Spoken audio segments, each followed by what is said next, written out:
Welcome back. In this lecture, we are going to take a look at the different kinds of systems models that can be built. We have kind of already seen the different phases of the software engineering life cycle, and this is an introductory section into what the different phases will entail as far as the details are concerned.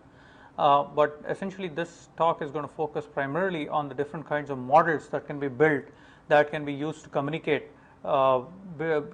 that can serve as a communication medium between the analyst, the systems analyst, and the customer, the systems analyst, and the designers, and so on. There are different kinds of models, and we are going to get into the details of some of those models, but primarily this lecture is meant to serve as a high-level introduction to the different kinds of models, and we will get into the detail of each one of these during the discussion of the phases of the software engineering life cycles. So what is systems modeling exactly, and why is it required, is the question that we would ask ourselves at the beginning. And the systems models, just as a way that formal specifications can and requirements engineering documents can, will help the analyst to understand the requirements of the system, the functionality of the system that therefore has to be built based on these requirements.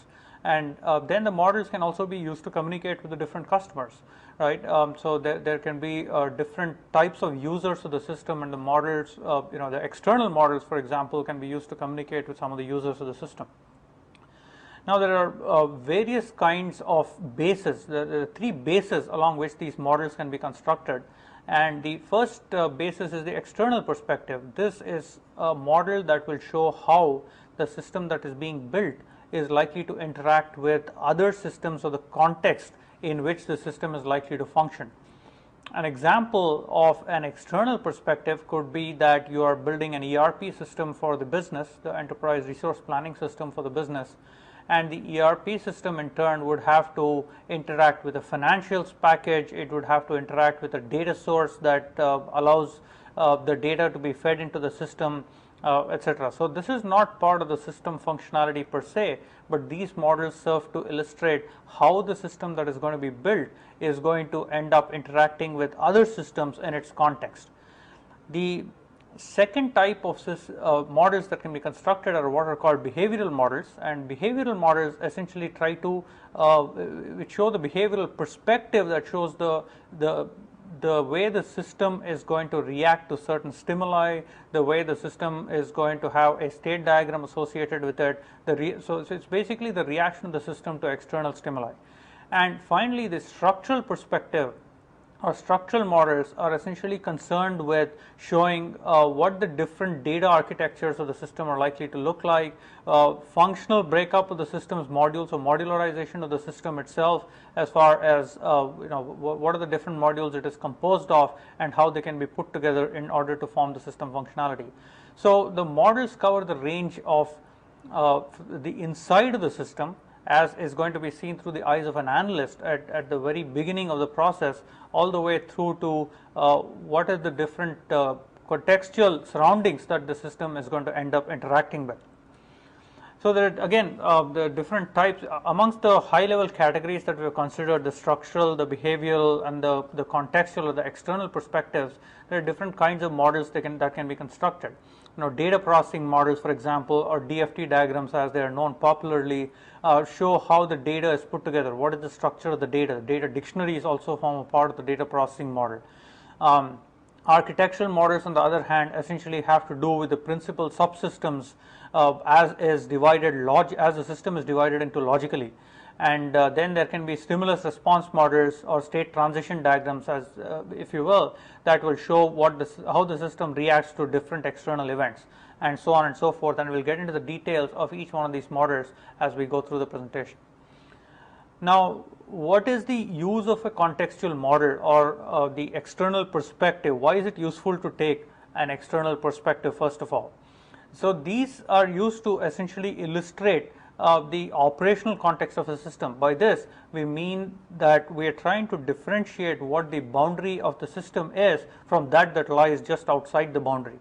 So we're trying to scope out the system in saying that given a particular system's requirements, this is where the boundary lies, and anything that lies outside of this. So for example, the ERP system that we considered earlier, you could say that anything that has to do with processing the inventory for example, is part of the ERP system. Anything that has to do with putting things into the inventory system, taking things out of the inventory system, and so on.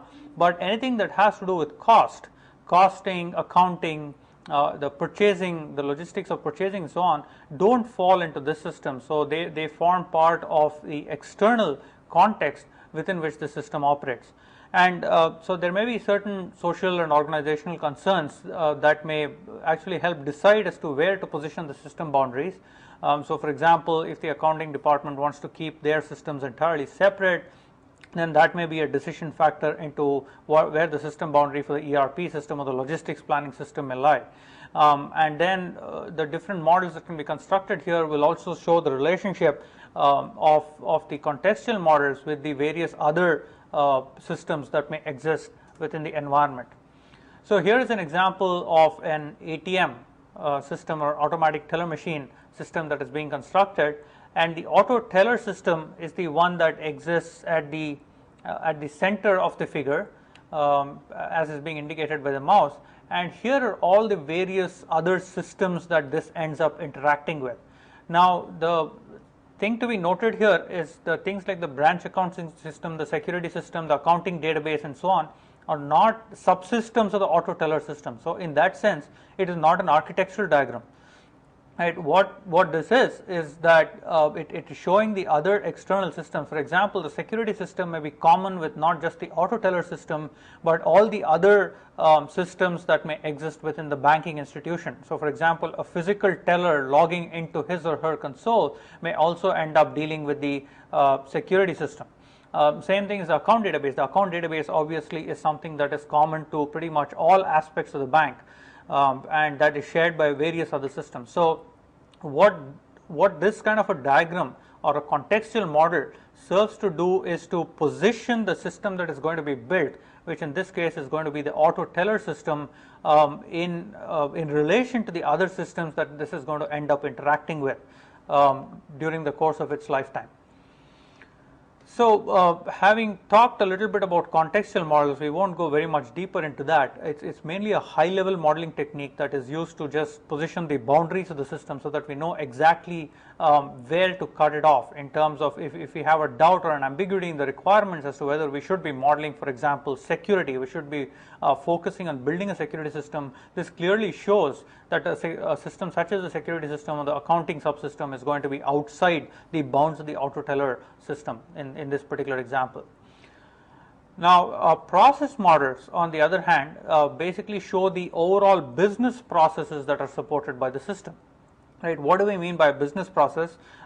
Business process is essentially something that outlines the series of actions that may be taken on a relating to a particular business operation. So for example, processing an order within a company that is manufacturing any kind of device.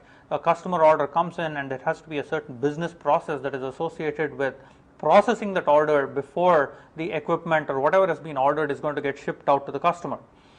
Those are what are called process models, and we'll take a more detailed look at example of a process model, which is an equipment procurement process, and see how that flows. Along with the process model can also exist data flow models or DFT diagrams that can show off the flow of info. Here the focus is not so much on the movement of the action, the movement of the control or the movement of the action, but the focus here is on how the data moves and how the data is transformed as it moves along the process from one process to another. So let's first take a look at these two models. We are going to try and write out an example of a equipment procurement process, as in this case.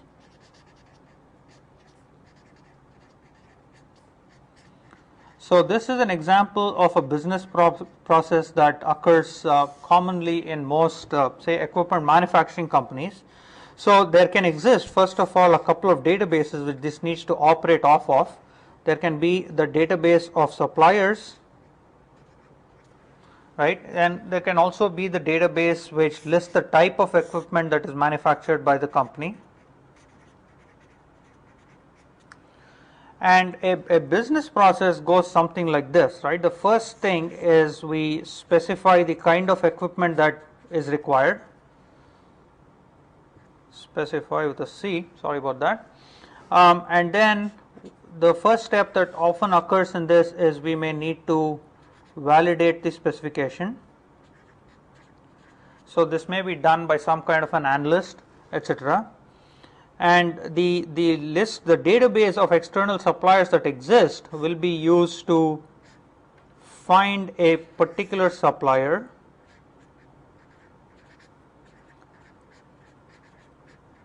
So given the specification, it can be, so what these arrows are trying to show, and see the boxes are essentially illustrating the different databases. There are two kinds of databases, which is the suppliers and the equipment database, and the different ovals here are trying to indicate business process steps. The first step in the procurement of equipment is that you have to specify the specification of the equipment you want to procure. The next step is somebody has to validate that specification to say, yep, this is indeed what we want to get. And at the same time, this indicates that it can be done in parallel, two arrows going out of the same box. Somebody can go find the list of suppliers that can supply the kind of equipment that we want to buy.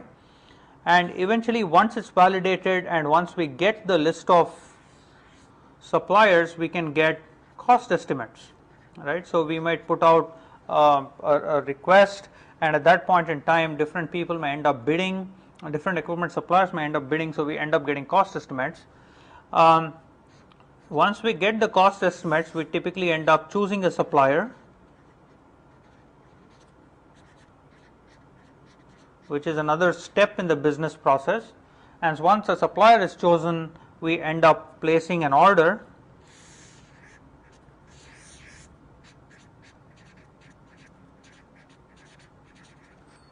Right. Once the order has been placed, the delivery is taken. Take delivery.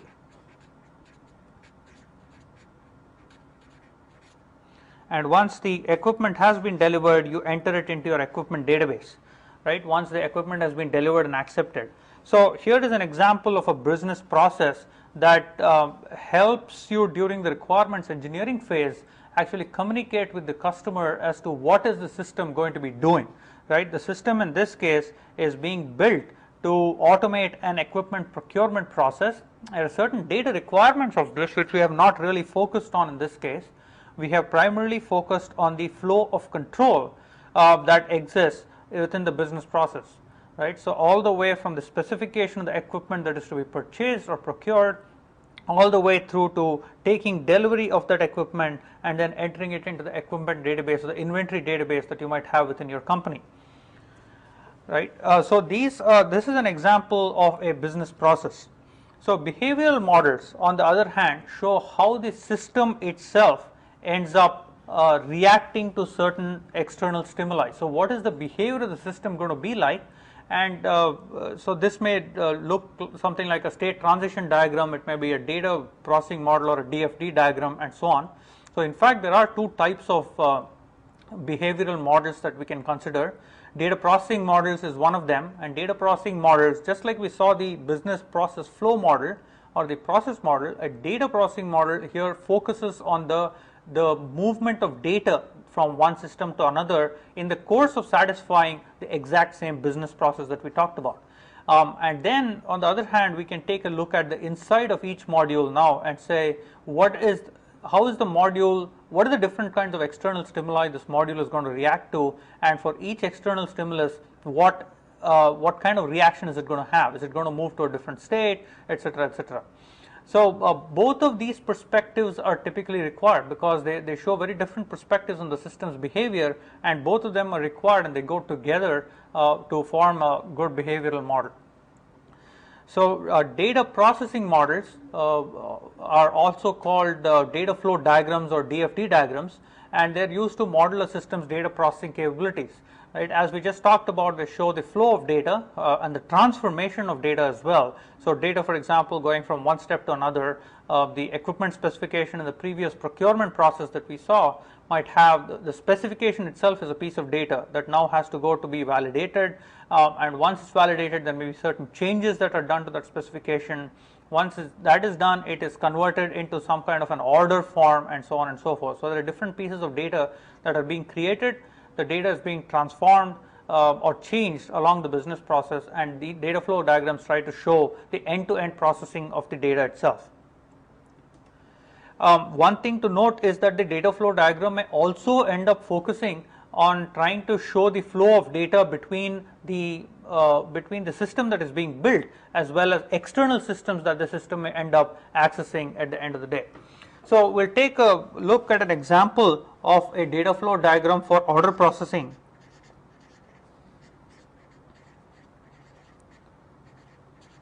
So this is the flip side of what happens during the procurement process.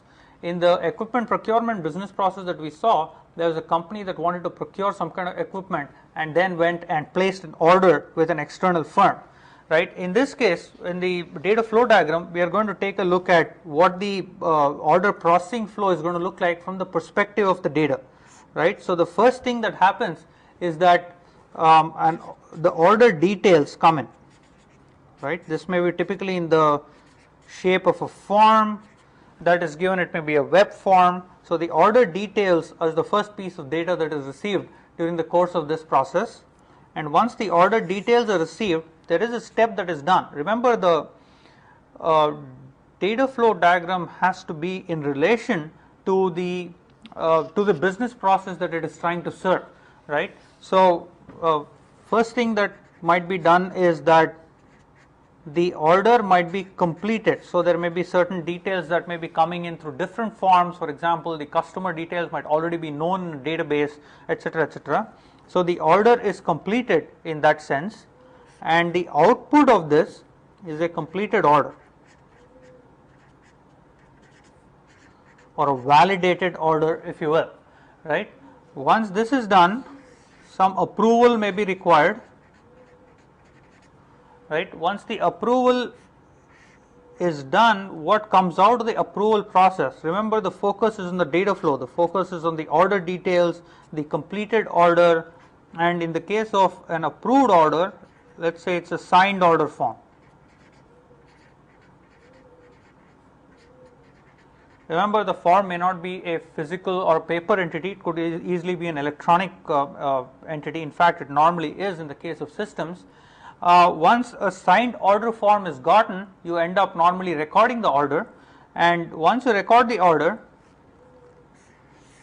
so the next step may be that of record order, and typically a record order will put things into some kind of an order database.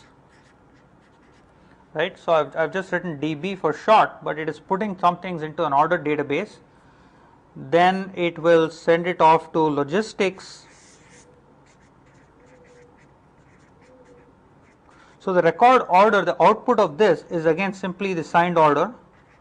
We are not going to change the data in this case. So the logistics output is then the logistics process, and the logistics itself may be a business process of taking the order that has been gotten and turning it into a shipping that is done back into the customer who placed the order in the first place. And then this may end up reacting with accounting and so on and so forth. So the logistics process, for example, may have as an output accounting details that may end up feeding some kind of an accounting subsystem and so on and so forth. So while we won't go into the details of the back end of the business process that this ends up dealing with, what this is trying to illustrate is the different pieces of data flow that occurs within the system, and have marked these with little arrows here. But what this is trying to show is initially the order details were gotten. The order details are converted by this complete order step into a completed order form. The completed order form is again transformed or converted by this approval step to a signed order form, and so on and so forth. So here is an example of a DFD that can illustrate the purpose of creating a data flow diagram in the first place. We can take a look at another very quick example of a DFD that also shows some interaction with external systems or external stimuli. So this is a blood sugar meter system, a blood sugar meter system, and here the input to such a system is typically a drop of blood, right, and which is being analyzed for the amount of sugar in the blood. This is fed to some kind of a sensor, and what the sensor does is it performs a step of analysis. Typically some form of chemical analysis is done, right, and so before the analysis is done, typically the parameters are fed into the analysis system. The sensor outputs a certain set of parameters saying here is the chemical composition of the blood that I am seeing, here are the different parameters that I am noticing. The analysis will then translate all those parameters into a blood sugar level, is normally expressed as parts per million or something like that. This can then be translated into, in turn, I mean this is the basic function of a blood sugar meter to convert it, but this can also be for example fed into an external system that does say insulin computation. So how much of insulin would be required in order to control the blood sugar, because we know what the normal levels are like. So it takes as input the blood sugar level that is currently being read from the patient, and then it outputs amount of insulin to release,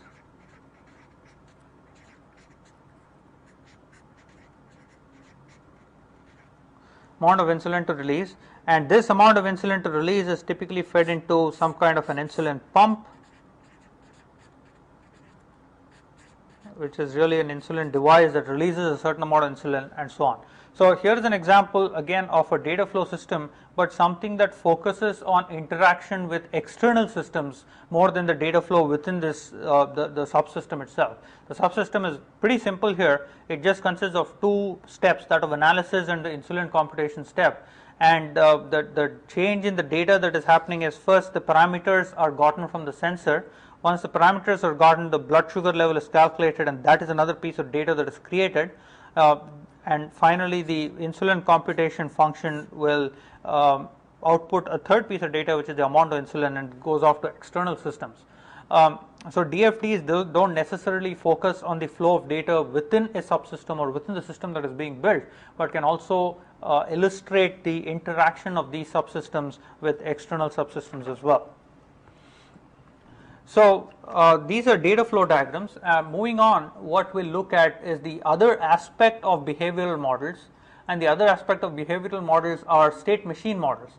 State machine models essentially try to illustrate what the response of the system is going to be like to external as well as internal events, right? So it could be that, if you take a microwave oven, for example, an external event could be somebody turning the microwave oven on.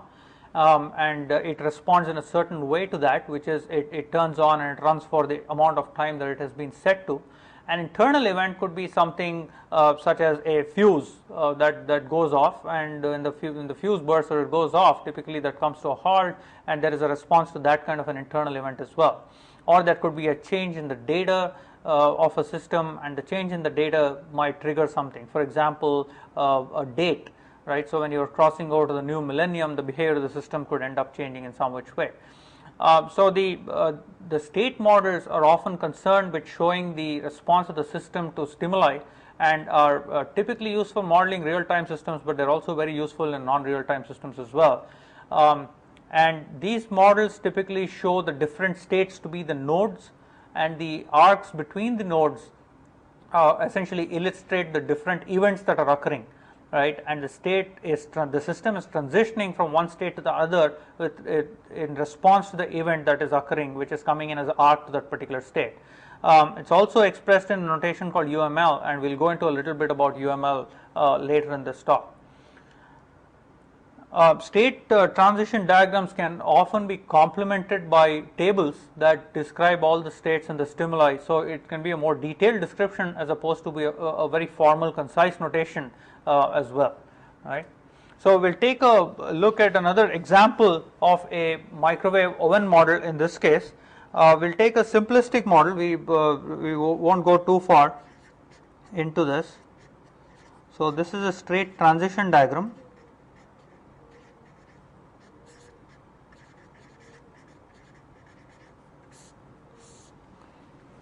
And in the case of a microwave, it can be in several different states, right? The microwave can be in a, let's say, two different states. It can be waiting,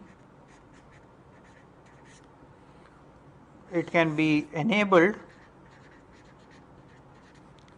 it can be disabled,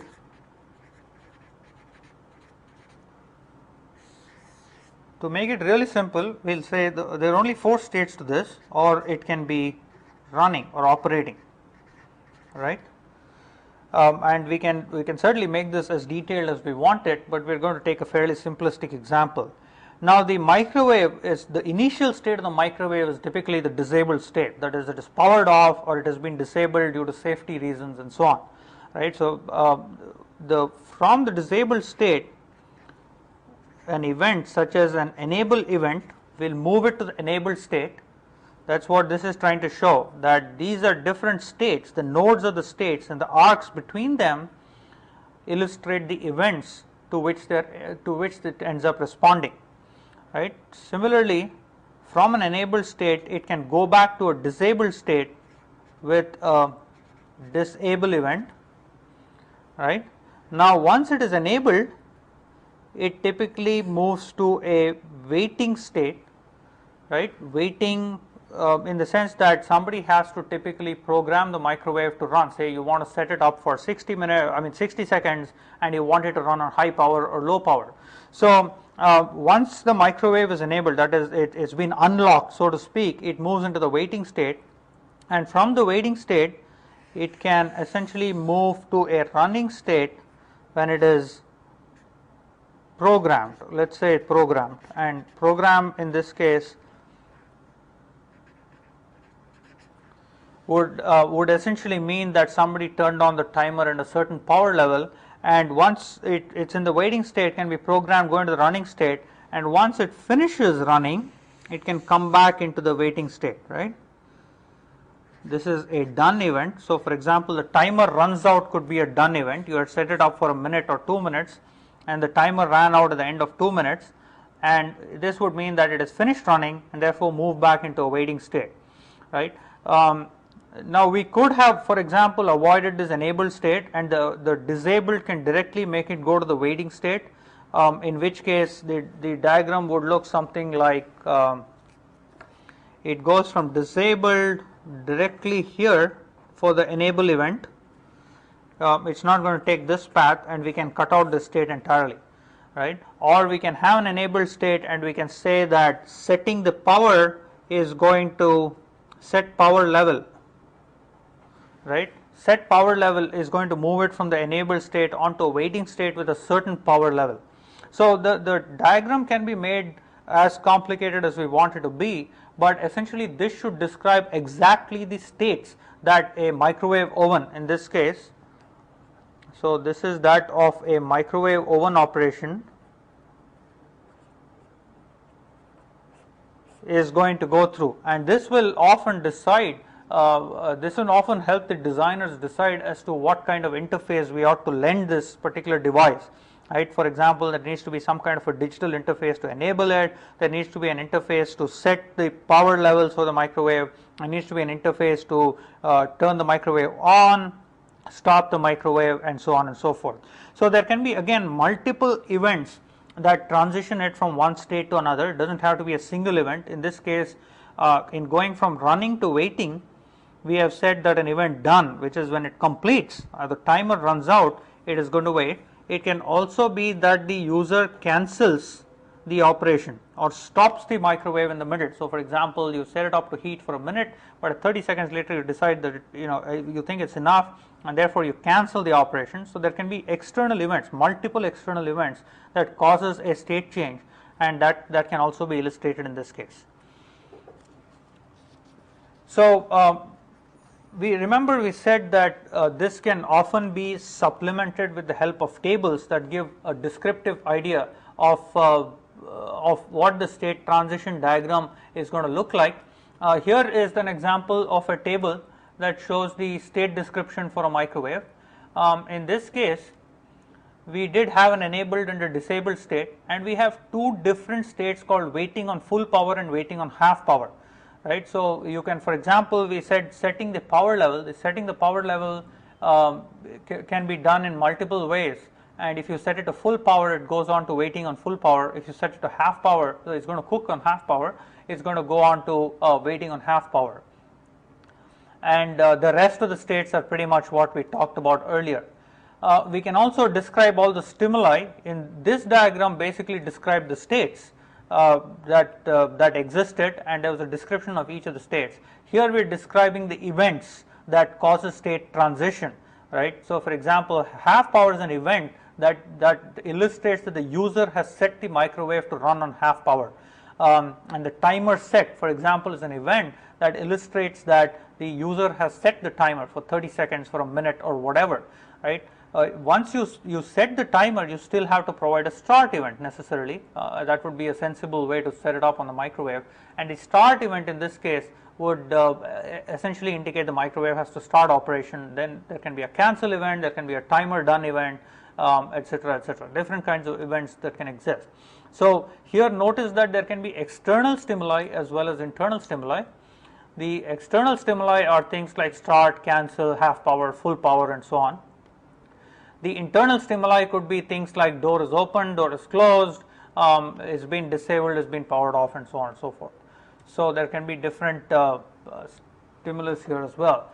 Now this diagram primarily goes to indicate what the microwave operation looks like, and this is kind of similar to a state transition diagram, except that it is kind of very much operational in nature.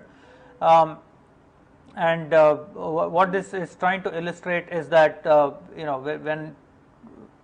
when you set it to cook, you set the time, then it cooks, then it's going to run. So there is some description of in an operational diagram of what are the different tasks that are done by each one of the steps within the microwave. So there is a cook module, and the cook module has a single function on it, which is run, and when it runs, it basically turns the generator on and it cooks, right? When it is done, there has to be a certain action, right? Whenever it goes into a done state, you have to turn the buzzer on. Typically microwaves have some kind of a beeping mechanism which let you know that the operation is done, so you turn the buzzer on. So this is very much, the operational diagram is also very much like a state transition diagram, except that it is augmented, and so these are not states, but these are functions, and these actually let you know as to what exactly is going to be done in this case. So it's not a transition of the internal state that is happening, but it kind of lets us know that these are the different functions to be done. So for example, if something went wrong with the microwave, then there could be some kind of an alarm function or an alarm module within the microwave, and it would kind of emit beep. It might display something on the display saying, this has gone wrong with the microwave, and so on and so forth. So there are three kinds of diagrams that really help us describe behavior, if you will. One is an operational diagram, the last one that we saw in the case of the microwave example. One of them is a data flow diagram, and one of them is a process model, right? And state transition diagrams and so on. So these actually help us illustrate the behavior of a particular device or a software module that is going to be built. So having seen the behavioral models and the contextual models, we will now move on to the structural models that we talked about. Remember, there were three types of models: structural, behavioral, and contextual, or external representations. And structural models essentially deal with how the system ends up getting constructed. So if you take a look at structural data models, so these don't illustrate the flow of data, but these illustrate what the structure of data is to be like. So semantic data models are often called ER diagrams, and these illustrate what the different entities in the system are and what is the relationship between these different entities. Very widely used in database design. In fact, even today, the basis of system design often turns out to be ER modeling, and the ER models are used to generate the database schema before the system code itself ends up getting written. There is no formal specific notation for ER modeling, unfortunately, but UML and object modeling and its associations can often be used also to create ER models. Let's take a look at an example of a ER model and see what it consists of. So this is an example of a library system that we had seen during one of the lectures. And the library system is a system which basically allows you to search for different articles based on the author. It allows you to search based on the titles, the keywords, the subjects, and so on. And once it has been, you can search for an article, you can often purchase the article, right? And the purchasing the article would mean that the authors also had to be credited with a certain amount of royalties and so on. So if we take a look at the data needs for such a system, the first thing is you have to represent what an article is going to look like.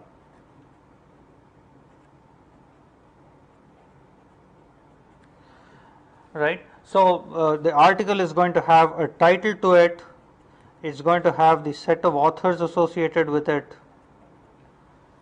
right. It could actually have a pointer to where the file is, and often associated with each article in the case of our system is going to be a fee, right, that would have to be paid if you are going to end up purchasing the article, right. Also there could be the notion of a buyer who is the one who is going to end up buying the article.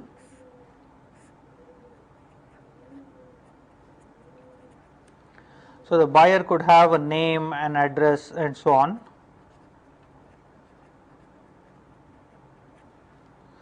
Right. The buyer typically has to end up placing an order for the article. So we need to be able to represent an entity called an order, which will have certain details associated with it. What is the order number, payment details, and so on. A buyer, one buyer can end up placing multiple orders, and this is illustrated with the 1 to n kind of relationship that exists, and this is a places relationship. One buyer will end up placing multiple orders, and each order can itself be associated with multiple articles, right. Each order can be associated with multiple articles, and then of course the article might be published in a particular source. So you can have a published in relationship,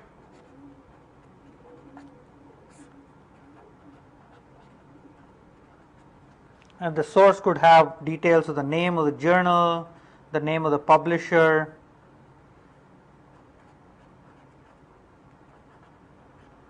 and so on and so forth, because these are the people to whom the money is going to be credited once the order is placed, and they will in turn have. So the author would also have to be represented, just like you have the buyer being represented.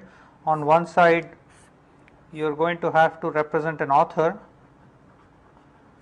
and in this case there could be a end-to-end relationship. What this means to say is that a single author can end up writing multiple articles, and a single article can be written by multiple authors, and the author would also have things like name, contact information, that is address, and so on and so forth, right. So this is an example of a structural diagram, not a complete, the diagram is not complete, but it is something that we can do fairly easily. This is an example of a structural diagram in which we have illustrated the needs from a data perspective of a library system that is going to allow you to search for articles, that is going to, remember we say nothing about a search in the data diagram, that is part of the functionality of the system, right. What this is trying to primarily illustrate is what are the data requirements, what are you going to end up storing in a database at the end of the day for such a system. You are going to have to store all the details of the articles, you are going to have to store details about the authors, about the publishers, about orders that come in, and so on and so forth.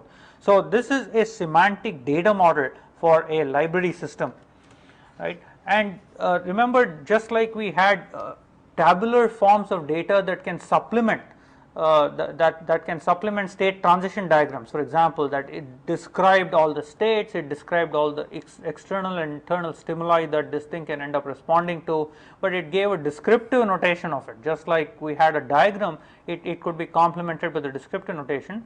Similarly, ER diagrams can be complemented with what is called data dictionaries, and data dictionaries are basically the lists of all the names that are used. For example, in the library system there was the author, there was the the purchases relationship, it was a written by relationship between the author and the article, there was the publisher. So there are different things, there were entities, there were relationships, and each entity had a certain number of attributes and so on and so forth. And what this basically allows you to do is, if you list everything down in a single place, it allows you to, for first thing, avoid duplication of names. You don't want to have two entities even in two different subsystems which are called by the same name, because the database model may end up to be a common model between multiple subsystems of a software application. As a result of which, you don't want name duplication. This helps you avoid that, and it's also a store of all the organizational knowledge. So it at a glance, it gives you what is this entity really trying to represent. What is the relationship really trying to represent? When was this constructed? By whom was this constructed? So if I want to, for example, enhance a relationship or enhance an entity with an additional attribute, then you might want to go back to the author and say, I'm going to change this, is it okay, and so on and so forth. Here is an example of a data dictionary, very concise, and it just shows like 2 or 3 things relating to the library system that we just talked about. In this case, it shows an example of one entity, one attribute, and one relationship. So this just gives the name. The data dictionary is typically organized like this. It could have additional columns which represent the author, for example. I mean, not the author of the table, but the person who actually came up with this particular data dictionary entry is what we are referring to. So it says the articles is an entity. It was put in here, and the details. So this gives the details of the published article that can be ordered using the ellipsis system. In the case of the author, it's an attribute of the article. It can also be an entity by itself, and that can also be stated here, that it's both an attribute of an article as well as an entity by itself. The fee payable to is a relationship. It's a one-to-one relationship between the article and the source, and so on. Right. So this is an example of a data dictionary, and the data dictionary is often something that is shared between multiple subsystems within a software application. So that is as far as the structural details of data goes, but often today what is happening is that a lot of the systems that are being built are being constructed in what is called an object-oriented technology, or a method of development, object-oriented method of development, and this has its own set of models that it brings into play. So often, instead of starting from the data, what object orientation allows us to do is to encapsulate data with the functionality that goes along with the data. Right. So for example, you don't just say that this is an order, and the order has these different data fields, but there are things that you can do to an order. Right. So for example, you can create the order, you can enhance the order, you can validate the order, you can check it off that it has been serviced, and so on and so forth. So every entity by itself is associated with the state diagram. Remember that it can go through different states, and there are different functions that can be performed on it. So what object models try to do, and there are different perspectives of even the object model, but they try to encapsulate or bind together the data and the associated operations that go along with the data. Right. Another good example of an object could be something like a camera. Right. So a camera, for example, has data associated with it: the make, the manufacturer, the kind of lens that it has, the kind of zoom capability it has, and so on and so forth. And there are certain things that you can do to it. Right, you can you can operate the camera, you can change the batteries on the camera, so you can load film into the camera, you can load film, remove film out of the camera, and so on and so forth. So various object models can be produced. An object model very similar to the entity relationship diagram can be produced. In this case, these don't represent data entries, but these represent objects. So it's a combination of functionality and data in a single entity. And almost always, most of these object models are associated with a de facto standard that has come into place called UML, which is used for modeling object diagrams of various kinds. UML by itself has, it's called the Unified Modeling Language, and it's a formal description of what we're trying to eventually build. You can use UML in the analysis stage, and you can use UML in the design stage of a construction life cycle. Various object models can be produced, and some of the examples are, first of all, the core object model that gives you the different objects and the relationships between the objects. Finally, the inheritance model, the aggregation models, and interaction models, which are state transition charts and so on and so forth, and message sequence diagrams. We will take a look at some of them during the course of this lecture. One of the reasons why we are tending to move towards object-oriented techniques for construction of software is because they help us reflect more naturally on real-world constructs. So, for example, a real-world construct is something that is a combination of the data and the capabilities that can be performed on the data itself. And this is a very good example of that. So, a library in a library subsystem, for example, remember we talked about the author, we talked about the order, for example. So, the order is composed of several different pieces of data. What are the articles that were ordered? What is the cost of each article, and so on and so forth. And then you can also do things to an order like we talked about. So, that's a more natural way of thinking about things, and so it's easier to model it using these kinds of constructs, and it has become a very, very popular paradigm for constructing software today, right? And the hard part in this obviously is recognizing what are objects, what are not objects, what is the granularity of the objects that you end up choosing in building a system, and so on and so forth. And it also has gone a long way in helping us build reusable systems, or systems from which different piece parts or modules can be reused across multiple subsystems and multiple applications. So, what are inheritance models? Which is the object models are very similar to what we talked about earlier, right? Remember, we talked about ER diagrams. Object models are very similar to ER diagrams, so we're not going to go very much more into that. But inheritance models essentially allow us to basically specialize the kind of data in a very natural way. So, a good example might be that you have an automobile, and an automobile can either be a car or a truck, and each one of them have a different set of attributes, but we recognize that there is some kind of an order to this whole thing. Right, let's try to take a look at one such model and see what we mean by this, right? So, this is an inheritance model.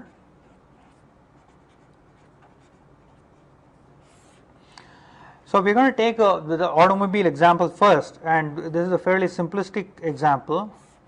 At the top level, everything is an automobile, right?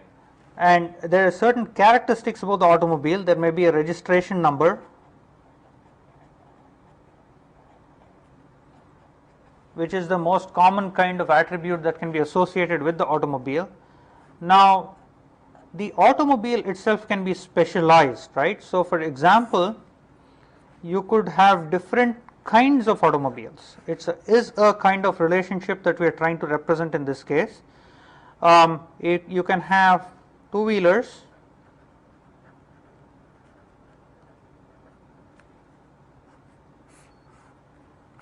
just for simplicity's sake, we will just consider four-wheelers. Obviously, you can have three-wheelers as well, but we will not go there. Four-wheelers, right? Now, each one of these has a certain specialization of the general notion of an automobile. In the case of a two-wheeler, the number of wheels obviously equals 2. Typically, the engines are also fairly simplistic in two-wheeled automobiles, and so on and so forth. In a four-wheeler, it's a more complicated mechanism. Now, the four-wheeler, and I'm just going to extend this to the next page. We'll assume by starting at the four-wheeler point, can be further specialized, right? So, you can have, for example, a car or a truck, both are four-wheelers,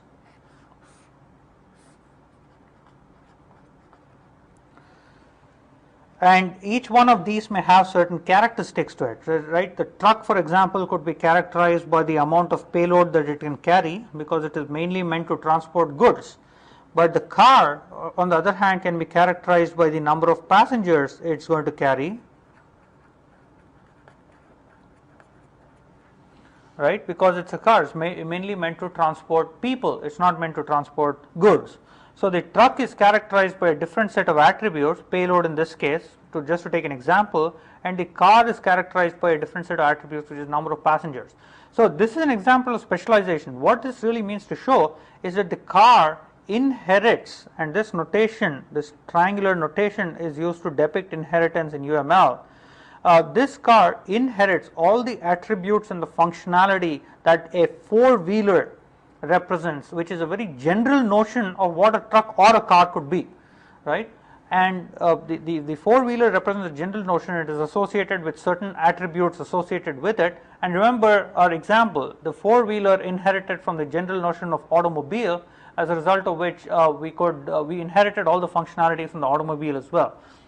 So inheritance is a way of specialization and generalization, and that's what this goes to illustrate. And this helps us reuse this. So for example, if you're today building a system that handles car registration, and it's a car registration system, you simply specialize the four-wheeler to say it's a car, and you're done at that point in time.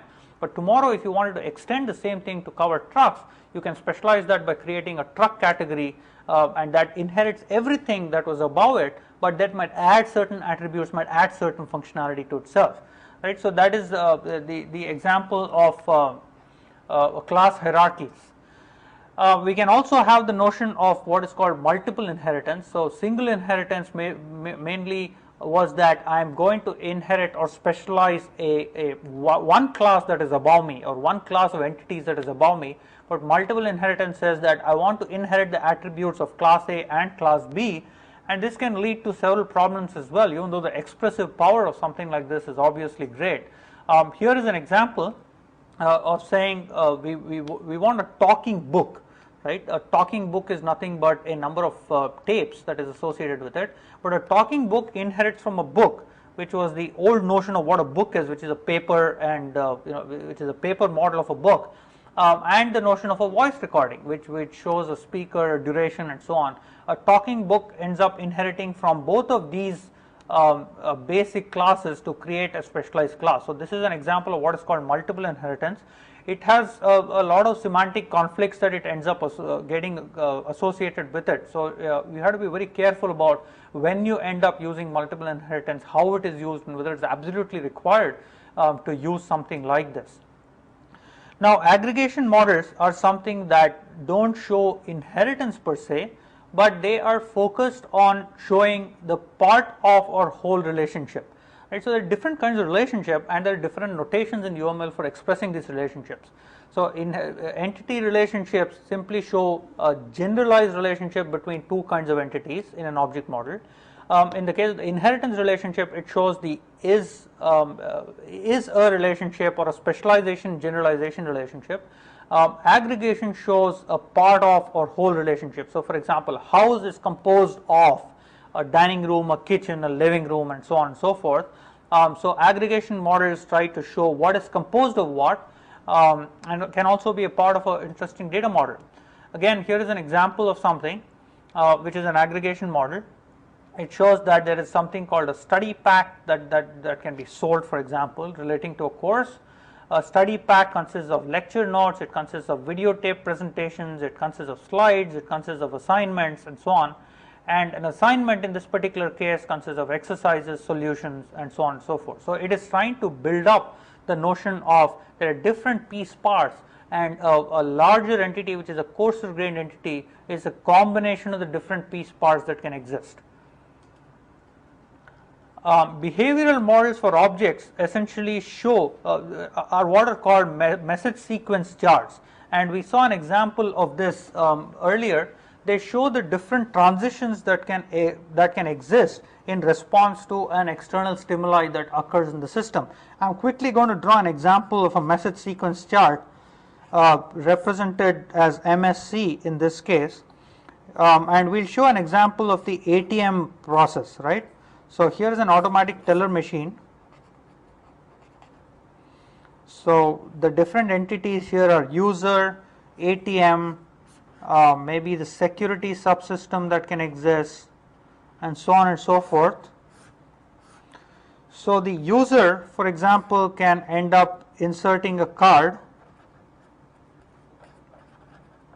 to an ATM, and the ATM now, the message sequence chart, as the name conveys, is a sequence of messages that occurs in reaction to this insert card message that was first sent by the user to the ATM. The ATM may immediately read the card, and then this axis is that of time, may read the card, go to a security module, say verify card. The security may come back and say verified, and the ATM might now give choices to the user, like withdrawal choices, deposit choices, and so on and so forth, right? So here is a quick example of object behavioral modeling, so to speak. What this is it's called a message sequence chart, and it allows us to look at a sequence of interactions between the different modules of the system that can exist. So what we have seen today is essentially a set of structured methods that allow us to model different aspects of the systems as we go along, all the way from the requirements engineering stage through the analysis and the design stages. So some of these models are used all the way in the requirement stage. So for example, the notion of use cases, which is very commonly used in UML, is used to model requirements, and the user also is involved in putting together use cases. And then there can be things like message sequence charts, which are really used to model designs, because they're modeling object behavior. They give us certain notations, concise notations, that allow us to very clearly state what is it that the system is going to do at the end of the day. And a lot of the case tools, the IDEs, for example, the interactive development environments that exist, help us model these things. There are different tools that exist to create these different notational models, to verify the models, to generate code from these models, and so on. So that a large amount of work is essentially spent in modeling as opposed to actually writing the code, because models are easier to read, they're easier to verify, they're open to actually machine verification techniques, as we shall see in formal specification lectures in this course. And that gives us a tremendous advantage, because if a machine can verify the correctness and the completeness of a model, then it can give you a handle on where the errors lie, and you can just focus on modeling in the abstract and then let something generate the code for you. So the disadvantages of structured methods are obviously that they could end up generating a lot of documentation which doesn't get used very often, but that really is up to the designers and the builders of the system itself. And you have to be careful in how you use the expressive power that is given to you by some of these modeling paradigms and modeling tools.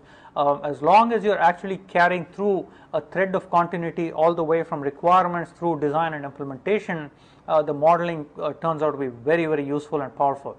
But if you're going to break it off, for example, if you're going to do requirements modeling using use cases, and then have a human read it, turn around and translate it into English into a specification, have another human read the specification, then turn around and write a design on paper, then this process is not of much use. It just ends up generating a lot of documentation at the end of the day. So be careful in how you use the expressive power of these things. We have seen certain examples. Again, this is a very high level talk of this whole idea of systems modeling. We'll go into the details of where what are the important models and how they're going to be used in the next few lectures of this course.